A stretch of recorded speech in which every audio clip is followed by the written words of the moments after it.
سلام دوستای عزیزم، امیدوارم که حالتون مثل همیشه عالی باشه. امشب اومدیم به شهرک غرب تهران و قراره توی این ویدیو 3 تا از مراکز خرید معروف این منطقه رو با هم ببینیم. شهرک غرب جز مناطق خوب و لوکس تهرانه و تو سالهای اخیر مراکز خرید خوبی توی اون افتتاح شده. اینجا مرکز خرید گلستانه که جز قدیمی ترین و معروف ترین مراکز خرید تهران محسوب میشه. توی این مرکز خرید خبری از فروشگاه های لوکس یا ویترین های پرزرق و برق نیست و هنوز حال و هوای اصیل و قدیمی خودش رو حفظ کرده. مرکز خرید گلستان سال 1375 افتتاح شده و تقریبا هر نوع کالایی رو میتونید اینجا پیدا کنید. آژانس هواپیمایی، آرایشگاه، مشاور املاک، بانک و صرافی هم از خدمات خوب این مرکز خریده.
مرکز خرید گلستان 2 تا حیاط شرقی و غربی داره که عصرها خصوصا تو فصل بهار و تابستون خیلی پرطرف داره. کافه ها و فسفودی های زیادی هم هستن که انواع غذاها و نوشیدنی ها رو عرضه میکنن.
اینم نمایی از میدون صنعت که جز میدونهای معروف تهرانه و تو ضلع جنوبیش هم برج میلاد قرار داره که توی تصویر مشاهده میکنید.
اینجا مرکز خرید پلاتینه.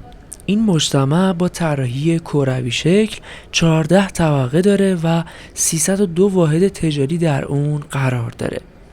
اینجا بیشتر فودکورتش پرطرفداره و طبقاتش بیشتر وقتا خلوته. البته فروشگاه‌های خوبی داره که اجناس خوب و با کیفیتی رو عرضه میکنن.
دوستای عزیزم، ممنونم که مثل همیشه با من قدم میزنید. امیدوارم از ویدیوها لذت ببرید و اگه سوالی در مورد ویدیو داشتید تو قسمت کامنت ها از من بپرسید. تا ویدیوی بعدی مراقب خودتون باشید و خدا نگهدار.